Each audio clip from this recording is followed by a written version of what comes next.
Hello everyone, welcome to the next episode. In the last episode, we finished up Landa's story, and in this episode we're going to be doing Tsubaki's, who is, I believe, the shortest story in the cast. But anyway, Tsubaki's story has an interesting gimmick to it, which I'll bring up when we get into it, but let's start it.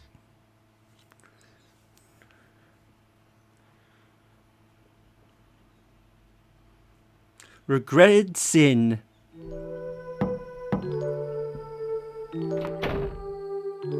Excuse me. First Lieutenant Tsubaki Yayoi, reporting for duty. Yes, hello there. I'm Hazama. I work for the Intelligence Department. It is a pleasure to meet you. So this is the famous daughter of the Yayoi family.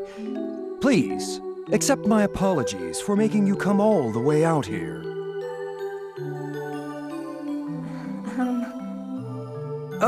Yes, how rude of me.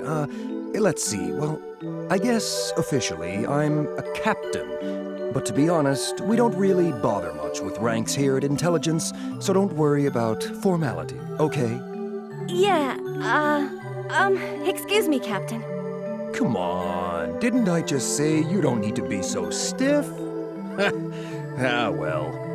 Anyway, the reason I've called you here is because I need you to take care of something very sensitive. A sort of covert operation. Is this an order from the Intelligence Department? Huh? Ah, yes. I see where you're going. Please, don't worry about that. I know what your little team is for, First Lieutenant. I wouldn't bring you in for run-of-the-mill intel work. No. This is actually a direct order from the top. HQ, the Imperator. Proof? Yes, of course you'd want proof. Well, here, take a look. See? The seal of the Imperator. I'm sorry. I didn't mean to question you. I told you not to worry. It's not a big deal, really. All right, shall we try this again? If you don't mind, I'll just tell you your orders. Like I said, this is covert, so it's better not to leave a paper trail, you know. Where was... Ah, yes. It's not really anything that difficult, but it is, how should I... Sir! All right, then. First Lieutenant Tsubaki Yayoi. Your orders are as follows.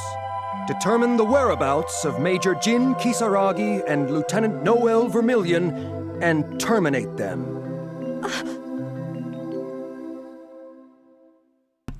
Hazama's words left Tsubaki at a loss for her own. The man before her just asked her to kill one of her best friends from the academy, and the man she adores as a brother since childhood.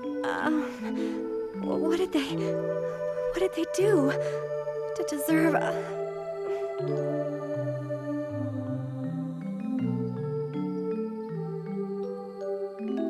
Tsubaki had built her career on unquestioning obedience and dedication to duty. To anyone other than Hazama, her response would have been nothing short of shocking. Then again, what person alive could keep their voice from trembling after being ordered to kill their friends?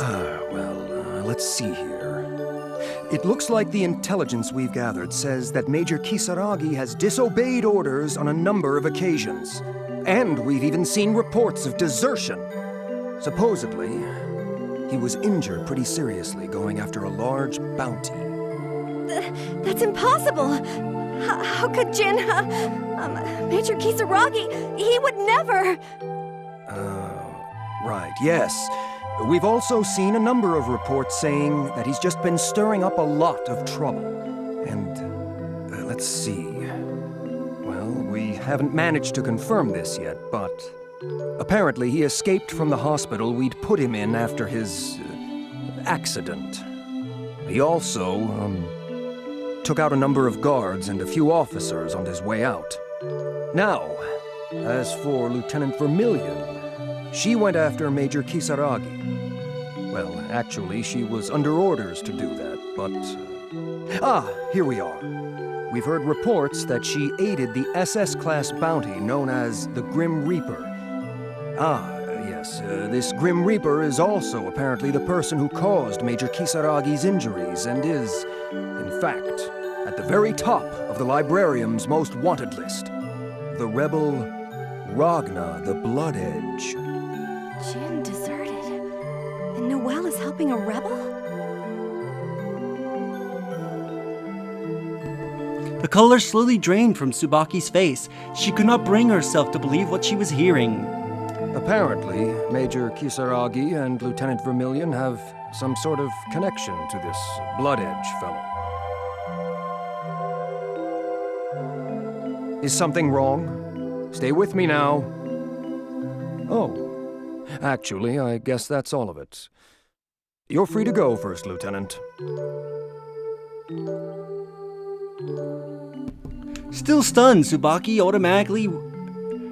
saluted automatically and walked towards the door. Feeling only partially in control of her body, she was almost close to the door when she heard Hazuma's voice from behind her. Oh, right. There's one more little thing I forgot to mention. If it wouldn't be too much trouble, please, don't forget to bring back Major Kisaragi's Yukianasa and Lieutenant Vermilion's Bulwark, okay? Ah, silly me. Actually, two things. You don't need to bother bringing their bodies back. They're traitors, so there won't be any sort of ceremony. I mean, to be honest, having a couple of corpses around would just kind of get in the way. Tsubaki bit her lip at the man's words, but kept silent. Without so much as a nod or salute, she walked out of the room.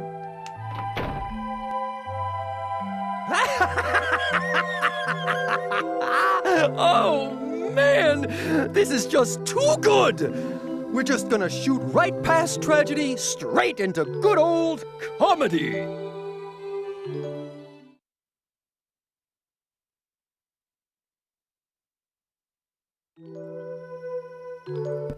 Tsubaki left the doors to Captain Hazuma's office closed behind her, and fell back against them. Her strength gone, she felt dizzy, and thoughts filled in and out of her mind before she could grab hold of them. What am I gonna do? Jin. Noelle.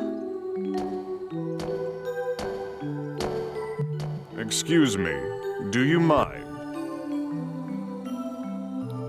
The voice startled Tsubaki out of her trance, and she looked up to see a man towering over her.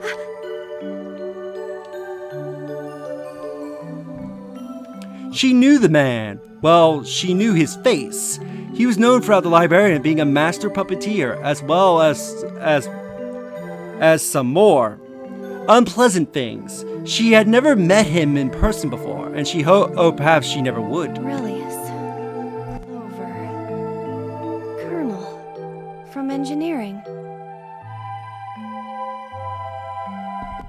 Tsubaki murmured the man's name, searching through her memories to piece together what she knew about him.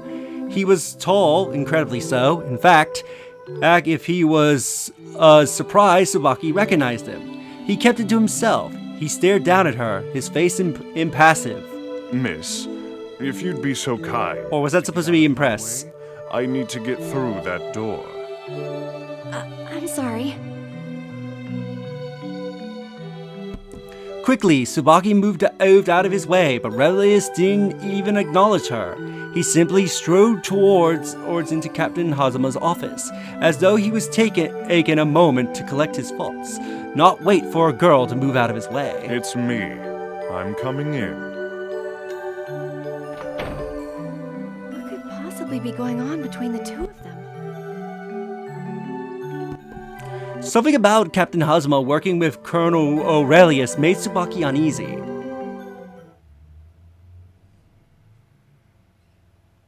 Hazuma, are you ready? I can leave at any time. Oh, I'm sorry. Can you just give me 3 more minutes? I just haven't been able to bring myself to get ready. In fact, Quit procrastinating. But I can't believe it's Kagutsuchi. That place brings back so many memories. I believe that the 13th Prime Field has...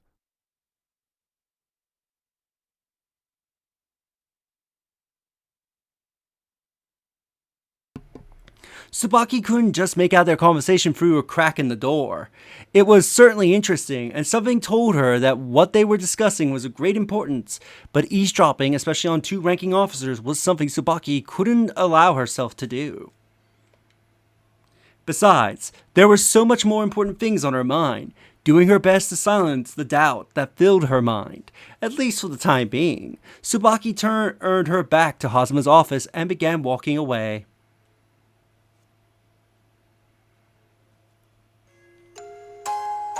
The House of Yayoi had served the Imperator loyally for as long as anyone could remember, and had produced many of the Librarium's most loyal and elite soldiers. They were proud and dignified, and many of them held up as a shining example of what one of the duodecim could and should be. The Yayoi family was set apart from many of the other duodecim by the purity of their bloodline. When the librarian grades the abilities of their soldiers, many factors are considered, but none carries so much weight as one's aptitude for the use of armagus. Their only thought, servitude of the Imperator, the Yayoi family turned their considerable resources to producing offspring with exceptional armagus aptitude. The Yayoi family bred their children with only the best armagus wielders, ensuring the strength of the next generation. However, the breeding pool from which they could select was quite small, and before long it became necessary to resort to inbreeding. As time passed, the House of Yayoi filled with the best wielders of armagus the world had to offer, and their power, both physical and political, far outstripped that of the other families of the duodecim. Their glory was to be short-lived, however. Generations of inbreeding began to take their toll, and children were born weaker and weaker. The purity of blood that had once been the greatest strength of the House of Yayoi was now its greatest weakness. Such was the family into which Tsubaki was born. Although she was treated as her parents' firstborn daughter, she was anything but. She was merely the first daughter to survive. Her siblings had all passed away, victims of their own pure blood and frail bodies. By some miracle, Tsubaki did not share their weakened constitution.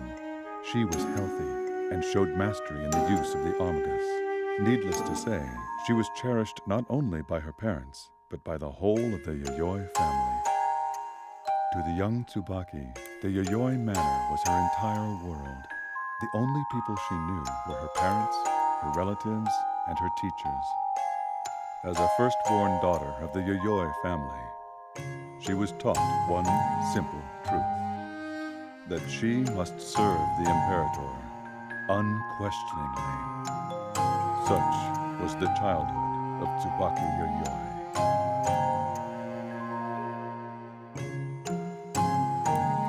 Yes, that's right. I'm a daughter of the Yayoi family.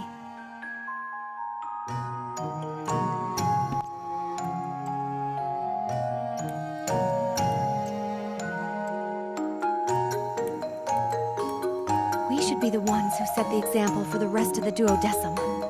No, we must be the ones to set that example.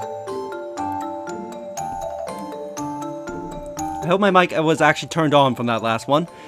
The room was dark and was the first time Tsubaki had set foot there, but she knew what lay beyond the doors, deep within the innermost chambers of the shrine. I'm sure Jin had his reasons for doing what he did.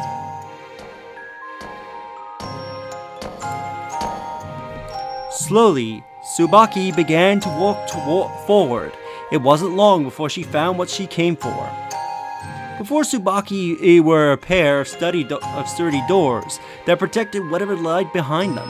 With more than their own considerable bulk, inlaid on the doors was the symbol of the Yayoi family. Tsubaki pulled out a small hidden blade and drew it across the tip of her finger. She felt a momentary prick of pain and caught her breath. A drop of blood slowly formed on her finger. Sure Noelle has a perfectly good explanation too. I just need to talk to her. Tsubaki placed her hand on top of the family emblem. As if possessed as of some strange hunger, the emblem on the door quickly absorbed the blood from Tsubaki's finger. With a metallic thud, the door slowly opened. What if everything Captain Hazama told me is true?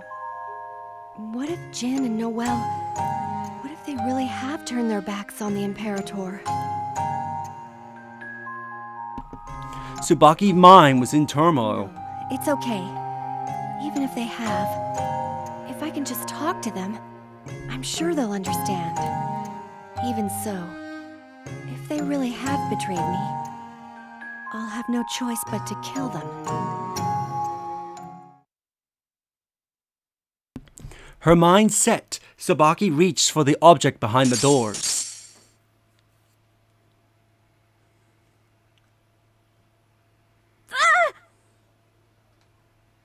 A sudden sense of vertigo rushed over her, and Tsubaki put her hand to her face to try and calm her suddenly throbbing head. She felt almost as though her strength was being drained out of her. This is... the Yayoi? She refused to let her grip weaken and felt her vision grow dark and blurry.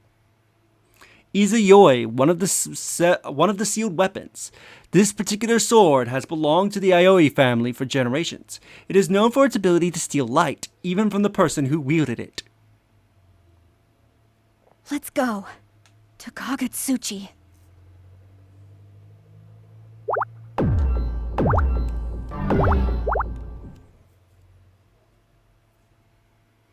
We are preparing to dock at the 13th hierarchical city of Kagutsuchi. Please gather your belongings and prepare to disembark. Oh no! That's my stop!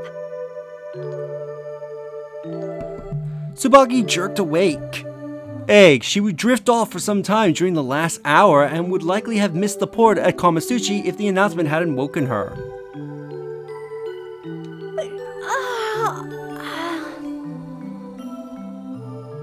Her nap had left her body feeling refreshed and focused, but as her mind and her emotions were anything but. I should get some fresh air.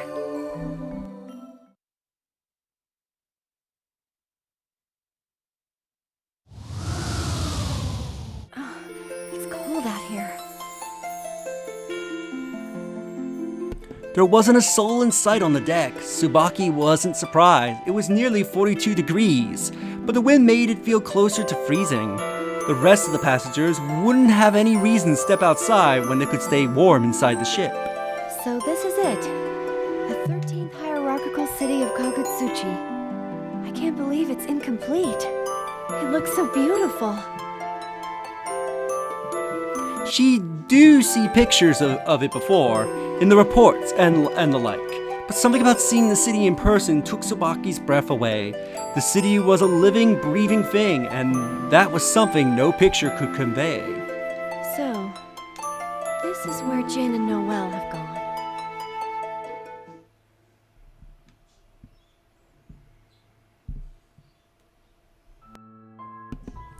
After filling the proper paperwork with the port authorities, Tsubaki set foot onto the soil of Kamatsuchi. The sun had already set, people were sparse, but she expected as much. Tsubaki had landed at Port 5, which was used exclusively by the military. Well then. Her goals were clear enough, but she couldn't decide where to begin. Captain Hazama had told her that Jin and Noelle's actions had directly aided the criminal Ragnar the Blood Edge. Having never been in Kamatsuchi before, Tsubaki knew she could have a difficult time finding them without knowing the local geography. First, I should go to the local librarium office, then gather some information and... Mentally building a list of things she would need to do, Tsubaki had barely lifted her foot to set off in the direction of the librarian office when she heard a voice from behind her. Excuse me? Huh? Startled, Tsubaki spun around to find a young boy dressed in purple. Towering behind him was a massive mechanical creature. Nirvana? Ah, So it seems you know my sister. Pardon me, but you're with the NOL, correct? Are you... The boy's face was familiar, something about it, then suddenly she remembered, years ago at the academy.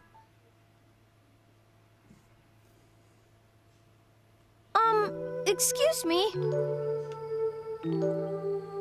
The child walking through the door was none other than one of the elite students from the elementary division, Carl Clover. Hey, it's little Carl! Come on in! The girl who lunged at him was my roommate, Makoto Manayu. She just couldn't keep her hands off young boys. Ahem. Miss Makoto, you're here? Of course! I'm always here! Stop that, Makoto! You're scaring Carl!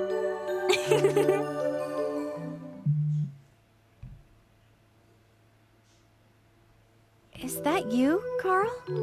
That voice... Miss Tsubaki?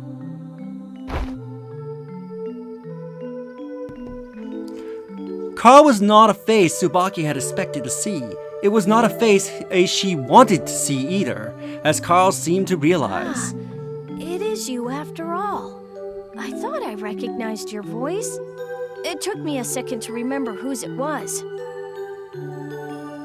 It's been a while, Carl. I hoped we wouldn't have to meet each other under circumstances like these. As expected from a wing of justice. So it seems you already know about me. Yes, I do. I was surprised to hear you dropped out of the academy. I was worried about you. Once I enlisted, I heard that you'd become not just a vigilante, but one of the best, and that you were wielding the Nox Nictoris Nirvana. That's not my sister's name. Carl, I'll be frank with you. Right now, my top priority is to find and capture Ragna the Blood Edge. There's still time for you to do the right thing, Carl. Please, if you get rid of that Nox Nic... Perhaps you might have some information that I need, Miss Tsubaki. What? The location of my father. Relius Clover. Tsubaki remembered the incident outside of Captain Hazuma's office, and the strange conversation that had taken place afterward. Was Carl? So you do know. She tried to hide her surprise, but too late. Tsubaki felt almost as though Carl could see right through her. I'm looking for my father, Relius Clover. Miss Tsubaki, please tell me everything you might know about him. So we could either give him the information or do not give him the information.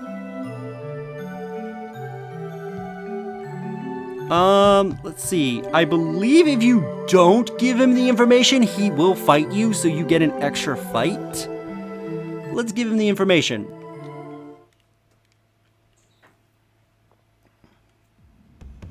Tsubaki wasn't sure if telling him was really the right thing to do, but she had to make a choice. All right, Carl. I'll tell you what I know. She expected some expression of joy, perhaps a smile, but... What's the matter, Carl? Nothing. I mean, I just didn't expect you to be so forthcoming. Thank you very much. Isn't that great, sis? So, what can you tell me, Miss Tsubaki? The boy's eyes lit up with The curiosity. other day, I actually met your father, Relius Clover. Huh? I was talking to one of my superiors, and I passed him while I was leaving the office. I see. So then, where is my father now? I'm sorry, but I don't know. Well, I did overhear a little of their conversation, and I think he was headed here, to Kagutsuchi. Although with the man I was talking to, Captain Hazuma. My father? Here? In Kagutsuchi? And Hazuma?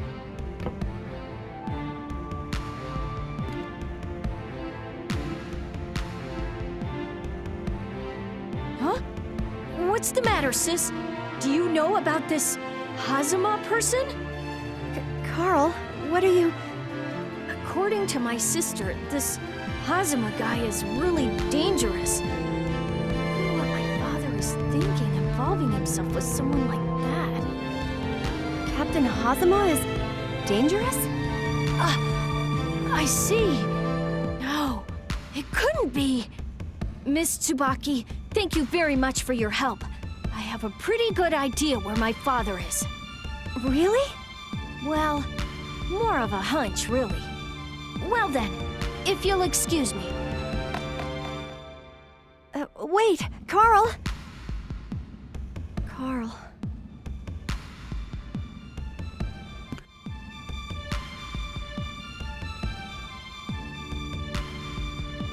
I need to focus right now.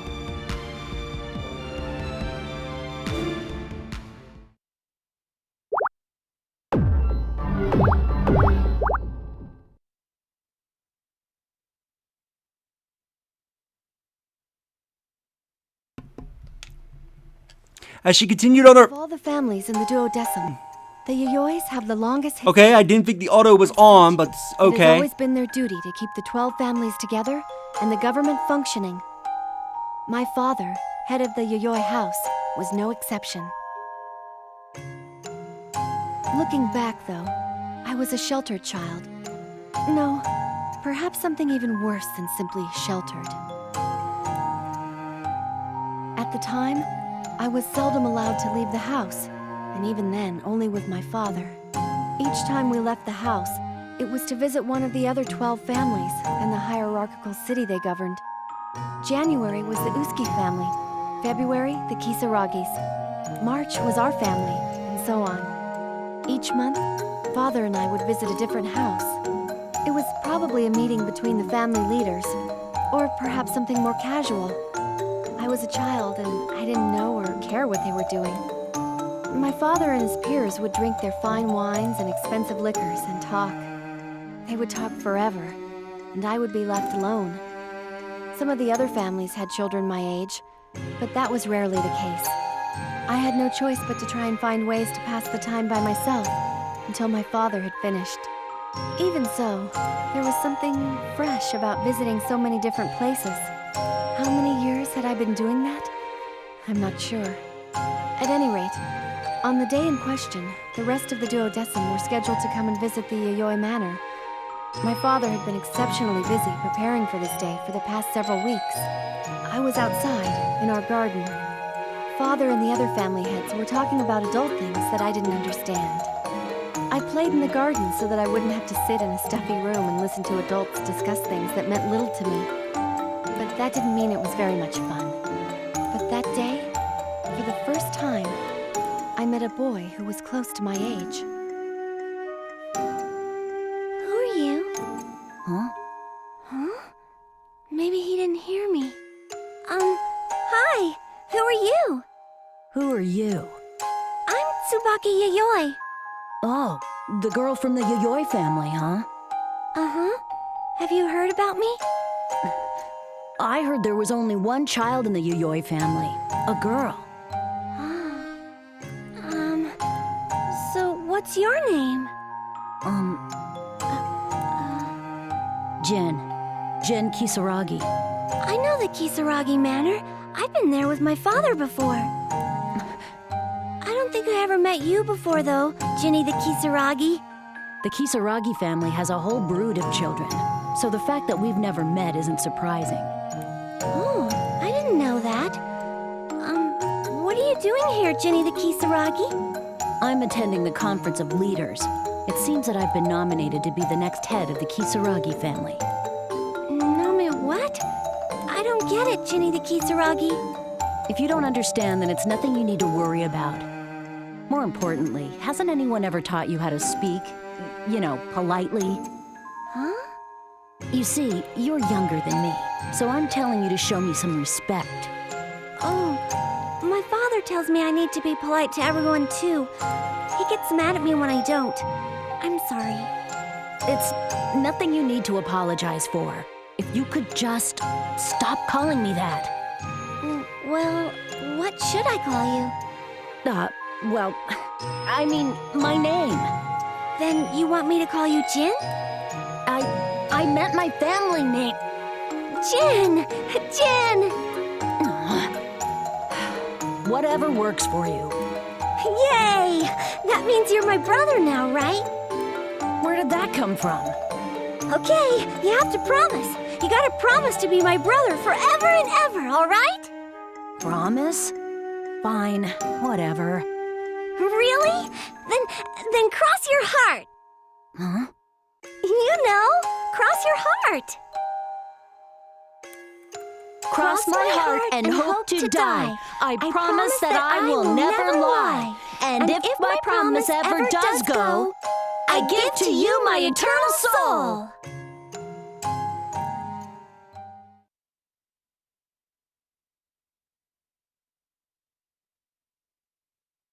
There were reports that Jin was around here somewhere. And pretty recently, too.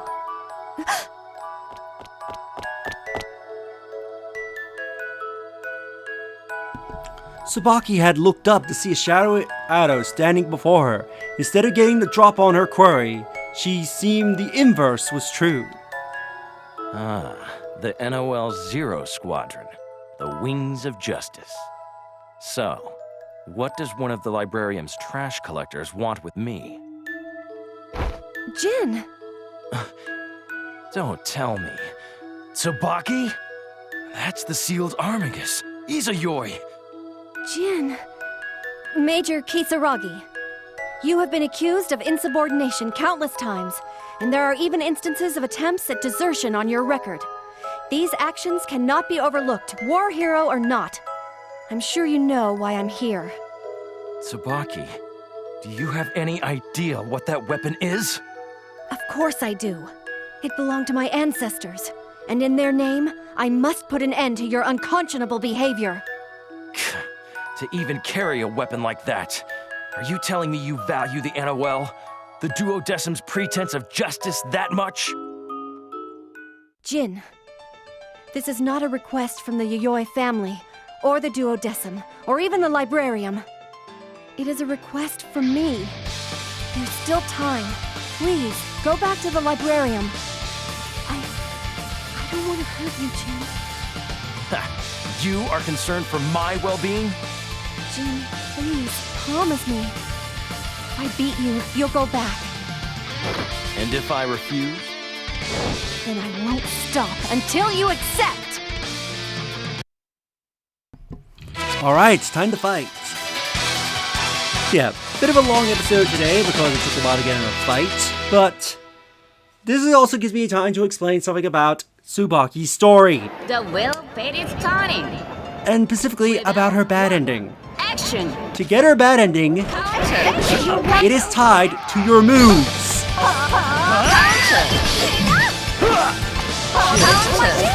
Ow. Counter! You're wide open. Counter! I'm surprised Childish Memories is playing. Not Childish Memories, Childish Killer is playing. Basically, how her bad ending works is her supers. If you use her supers throughout her entire scenario more than 2 times, you will automatically get her bad ending. So you need to be conservative with them if you're going after Tsubaki's endings. I believe all of her other moves are safe to use. It's just her supers is what punishes her. You're too slow, Jin! Not good enough.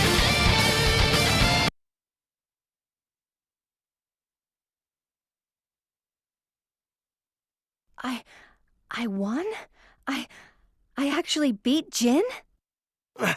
What's the matter? Hurry! Finish me! You were ordered to kill me, were you not? Just end it! So you figured it out, Jin? No, I can't do that. I can't. I've won. Now please, go back to the Librarium. You promised, remember? I guess I did. Jin. Very well. I'll do as you've said. If I go back on my promise, I'd have to give you my soul, right? Yes, that's right, Jin. If you break the promise, I get your soul.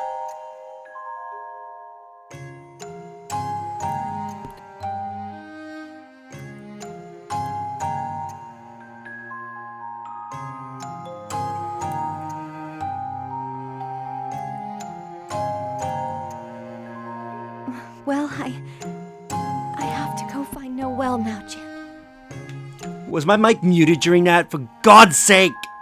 I'm gonna get very angry if I find out my mic was muted during most of these. I see. Cross my heart.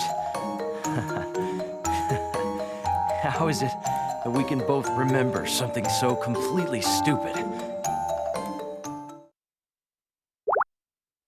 And with that, we will end the episode here. So if you enjoyed this episode, do you like the videos? It helps tremendously.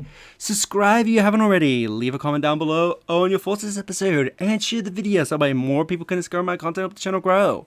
And I'll see you all next time. Later.